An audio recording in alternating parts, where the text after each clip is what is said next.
क्या आपने कभी सोचा है कि आप इस ग्रह पर एक बेहद छोटी सी एकल कोशिका के रूप में अपने माँ के शरीर के अंदर जीवन की शुरुआत कर रहे थे और आज आप एक जटिल जीव रूप में हैं जिसमें अरबों कोशिकाएं हैं। मेरा मतलब है, क्या ये आश्चर्यजनक नहीं है? एक अकेली कोशिका कैसे समय के साथ आप बन सकती है? ये सब संभव होता है कोशिका की एक विशेष क्षमता, विभाजन होने की वजह से। तो सभी लैंगिक प्रजनन करने वाले जीव अपने माँ के शरीर में एकल कोशिका के रूप में शुरू होते हैं। तो चलिए इस वीडियो में कोशिका विभाजन यानी कि सेल डिवीजन को समझते हैं। और कोशिका विभाजन में हम मुख्य रूप से उस आनुवंशिक सामग्री के विभाजन पर ध्यान केंद्रित करते हैं जो केंद्रक के भीतर होती है। तो ये बड़ा गोला कोशिका है और उसके अंदर का छोटा गोला केंद्रक है। और इसी कोशिका के बारे में हम बात कर रहे हैं। जैसा कि मैंने कहा, हम मुख्य रूप से आनुवंशिक सामग्री या जिसे हम डीएनए कहते हैं, उसके विभाजन पर ध्यान देते हैं। अब जब हम आनुवंशिक सामग्री की बात करते हैं तो लोग अक्सर शब्दों को लेकर भ्रमित हो जाते हैं। कभी हम इसे डीएनए कहते हैं, तो कभी जीन, कभी गुणसूत्र और कभी क्रोमैटिन। तो क्या ये सब एक ही चीज है या अलग-अलग? तो चलिए इन शब्दों को एक-एक करके समझते हैं। शुरू करते हैं डीएनए से। अब डीएनए क्या है? डीएनए एक दोहरी कुंडलित संरचना है, यानी कि डबल हेलिकल स्ट्रक्चर। डीएनए या डीऑक्सीराइबोन्यूक्लिक अम्ल की तुलना हम एक रेसिपी की किताब से कर सकते हैं। एक ऐसी किताब जिसमें आपके बनने की पूरी विधि लिखी है। तो एक बहुत लंबी श्रृंखला है जिसमें ढेर सारी सूचनाएं होती हैं।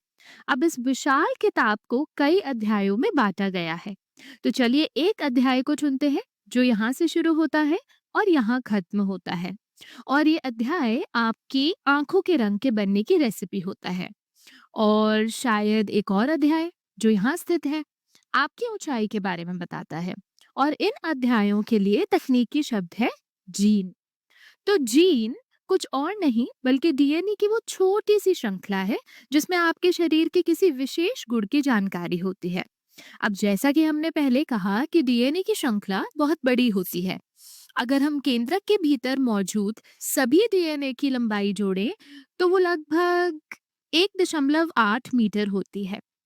ये इतनी लंबी होती है और हमें पता है कि ये केंद्रक के अंदर स्थित होती है जिसका व्यास लगभग 6 माइक्रोमीटर होता है। तो इतनी लंबी डीएनए श्रृंखला को इस छोटे से केंद्रक के अंदर समाहित करने के लिए उसे लपेटना और संघनित तो करना ही पड़ेगा, है ना? और इस डीएनए श्रृंखला को लपेटने और संघनित करने के लिए ये एक विशेष प्रकार के प्रोटीन के चारों ओर लपेटी जाती है जिसे हिस्टोन प्रोटीन कहते हैं। तो ये है हिस्टोन प्रोटीन और इनके चारों ओर डीएनए श्रृंखला कई बार लपेटी जाती है जिससे ये एक माला के मोतियों जैसी संरचना बनाती है जिसे हम क्रोमैटिन कहते हैं। अब ये माला जैसी क्रोमैटिन संरचना और अधिक संघनित होकर गुणसूत्र बनाती है। तो मुझे उम्मीद है कि अब ये स्पष्ट है कि गुणसूत्र और क्रोमैटिन एक ही चीज के अलग-अलग संघनित स्तर हैं। वो सभी डीएनए श्रृंखला को ही दर्शाते हैं। अब जब हमें शब्दों का स्पष्ट अर्थ पता है, तो हमें ये भी समझ लेना चाहिए कि गुणसूत्र की संख्या प्रजाति विशिष्ट होती है। इसका मतलब ये है कि अगर हम कहें कि मनुष्य में गुणसूत्र की संख्या 46 है, तो ये पूरी प्रजाति होमो सेपियंस के लिए समान रहेगी और ये कभी नहीं बदलेगी। उदाहरण के लिए चिंपैंजी में गुणसूत्र की संख्या 48 है और वो सभी चिंपैंजियों के लिए वही रहेगी। और अब एक पौधे की बात करते हैं, जैसे कि मटर का पौधा। तो मटर के पौधे में 14 गुणसूत्र होते हैं। और मेरे पसंदीदा पालतू जानवर कुत्ते की बात करें तो उनमें 78 गुणसूत्र होते हैं। तो मैं जो बात समझाना चाहती हूँ वो ये है कि हर प्रजाति की गुणसूत्र संख्या अलग होती है और जब कोशिका विभाजित होती है तब भी उसे उसी गुणसूत्र संख्या को बनाए रखना होता है। अब तक जो भी हमने विभाजन के बारे में सीखा है उसमें किसी चीज को बराबर भागों में बांटना होता है। अगर हम मटर के पौधे की एक कोशिका या केंद्रक लें जिसमें 14 गुणसूत्र हैं और हमें इसे दो बराबर कोशिकाओं में बांटना हो, तो हम क्या करेंगे? हम इसे दो कोशिकाओं में बांटेंगे जिनमें 7-7 गुणसूत्र होंगे। है ना? और यदि ये कोशिकाएं आगे विभाजित होती हैं तो हमें 3.5 गुणसूत्र वाली दो और कोशिकाएं मिलेंगी और इस तरह हर विभाजन के साथ गुणसूत्र की संख्या घटती जाएगी। लेकिन ऐसा कोशिका विभाजन में नहीं होता। हालांकि कोशिका विभाजित होती है, परंतु वो वही गुणसूत्र संख्या बनाए रखती है जो प्रारंभिक कोशिका यानी मातृ कोशिका में थी। उस कोशिका को जो विभाजित हो रही होती है उसे हम मातृ कोशिका कहते हैं यानी कि पेरेंट सेल। और जो नई कोशिकाएं बनती हैं उन्हें संतति कोशिका यानी कि डॉटर सेल्स कहा जाता है। और इन संतति कोशिका में भी वही गुणसूत्र संख्या होती है जो मातृ कोशिका की थी। अब सवाल ये उठता है, ऐसा कैसे संभव है? अगर हम किसी चीज को बांटते हैं तो उसकी मात्रा आधी होनी चाहिए, लेकिन यहाँ गुणसूत्र की संख्या कैसे बनी रहती है? अब आप जरा वीडियो को रोकिए और इस पर सोचें। ठीक है, तो ये होता है, विभाजन से पहले ये 14 गुणसूत्र मात्र कोशिका के अंदर प्रतिलिपिकरण करते हैं। तो ये 14 गुणसूत्र अपनी अपनी प्रतिलिपि बनाते हैं और जब विभाजन होता है तो हर संतति कोशिका को एक एक प्रतिलिपि मिलती है। और इस प्रकार के कोशिका विभाजन को एक विशेष नाम दिया गया है। इसे समसूत्री विभाजन कहा जाता है यानी कि माइटोसिस। अब चलिए पीछे चलते हैं उस कोशिका तक जिसने आपको बनाया। देखें कैसे समसूत्री विभाजन उस कोशिका में हुआ। तो ये वो कोशिका है जिसने अंततः आपको बनाया, ये आप है। अब चूंकि आप एक मानव हैं, तो आपकी कोशिका में स्पष्ट रूप से 46 गुणसूत्र होंगे।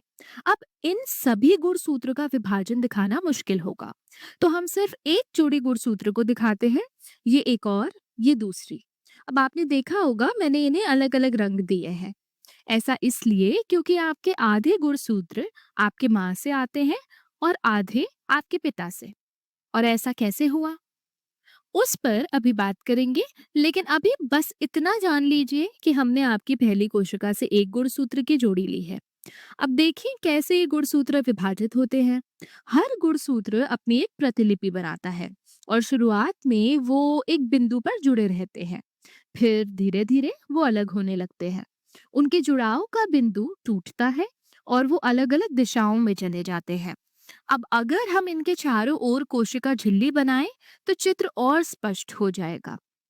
तो लीजिए, अब वो अलग अलग हो गए हैं और हर एक के चारों ओर झिल्ली बन गई है, जिससे दो अलग अलग कोशिकाएं बन गई हैं। तो इस तरह कोशिका विभाजन के बाद भी मात्र कोशिका में जो दो गुणसूत्र थे वो संतति कोशिका में भी वही रहते हैं। हर संतति कोशिका में भी दो दो गुणसूत्र है और कोशिका का आकार भी लगभग समान रहता है। और इसी तरह एक कोशिका से लाखों करोड़ों कोशिका बनी और आप बने जैसे आप आज हैं। अब हमने देखा कि ये कोशिका कैसे विभाजित हुई, लेकिन क्या आप ये नहीं जानना चाहेंगे कि ये कोशिका शुरू में बनी कैसे? आप कहेंगे कि हाँ, हमें पता है, हमारे माँ का अंडाणु हमारे पिता के शुक्राणु से जुड़ा और उसने एक कोशिका बनाई। इसे युग्मनज कहा जाता है यानी कि जायगोट। लेकिन अब बताइए, अंडाणु एक मानव कोशिका है, तो उसमें 46 गुणसूत्र होने चाहिए, है ना? और यही शुक्राणु के साथ भी है। ये भी एक मानव कोशिका है और हमने सीखा कि मानव कोशिकाओं में 46 गुणसूत्र होते हैं। तो जब अंडाणु और शुक्राणु एक साथ मिलते हैं तो उनमें गुणसूत्र संख्या तो जुड़कर 92 हो जानी चाहिए। लेकिन अभी हमने देखा कि युग्मनज में 46 गुणसूत्र होते हैं। ये कैसे संभव है? इसका उत्तर इस प्रकार के कोशिका विभाजन में छिपा है जिससे ये विशेष कोशिकाएं अंडाणु और शुक्राणु बनते हैं। वो कभी समसूत्री विभाजन नहीं करते। इसके बजाय वो एक अन्य प्रकार का विभाजन करते हैं जिसे अर्धसूत्री विभाजन यानी कि मेयोसिस कहते हैं। अब चलिए देखें ये अर्धसूत्री विभाजन क्या होता है। और यहाँ भी हम एक जोड़ी गुणसूत्र से शुरू करते हैं जो समसूत्री विभाजन की तरह विभाजित होंगे, लेकिन इसमें एक खास बात होती है कि वो एक दूसरे के साथ कुछ भागों का आदान प्रदान करते हैं यानी कि क्रॉसिंग ओवर। हमें इसकी गहराई में जाने की जरूरत नहीं है, बस इतना जान लीजिए कि वो आपस में अपने कुछ हिस्से साझा करते हैं। और ऐसा वो क्यों करते हैं? ताकि जीन का मिलान हो सके और प्रकृति में विविधता यानी कि वेरिएशन बने रहें। ठीक है। अब क्रॉसिंग ओवर यानी कि विनिमय के बाद ये दो कोशिकाओं में विभाजित हो जाते हैं। अब ये गुणसूत्र टूटते हैं और अंततः चार अलग अलग कोशिकाओं में बट जाते हैं। अब ध्यान से देखिए, अर्धसूत्री विभाजन के अंत में जो संतति कोशिका बने हैं, हमने एक मात्र कोशिका से शुरुआत की जिसमें दो गुणसूत्र थे, और अंत में संतति कोशिका में सिर्फ एक एक गुणसूत्र है। यही अर्धसूत्री विभाजन की खूबसूरती है। इस प्रक्रिया में गुणसूत्र संख्या आधी हो जाती है, और हमें यही प्रक्रिया चाहिए ताकि शरीर में अंडाणु और शुक्राणु बन सके, जिससे जब नर और मादा युग्मक यानी अंडाणु और शुक्राणु मिले तो वो उस प्रजाति के उपयुक्त गुणसूत्र संख्या वाला युग्मनज बना सके। अब हमने कोशिका विभाजन के दो महत्वपूर्ण प्रकार, समसूत्री विभाजन और अर्धसूत्री विभाजन के बारे में सीखा। अब आइए इन दोनों के मुख्य अंतरों पर एक नजर डालते हैं।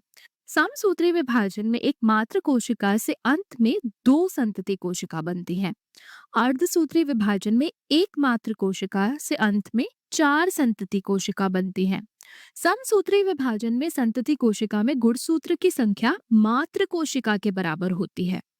अर्धसूत्री विभाजन में संतति कोशिका में गुणसूत्र की संख्या आधी होती है। अर्धसूत्री विभाजन केवल उन कोशिकाओं में होता है जो युग्मक बनाते हैं, यानी महिलाओं के लिए अंडाणु और पुरुषों के लिए शुक्राणु।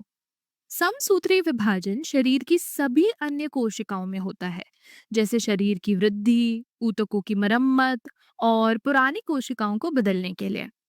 अब आप वीडियो को रोक सकते हैं और समसूत्री विभाजन और अर्धसूत्री विभाजन की छवियों को देखकर विभाजन के विभिन्न चरणों को दोहराने की कोशिश कर सकते हैं।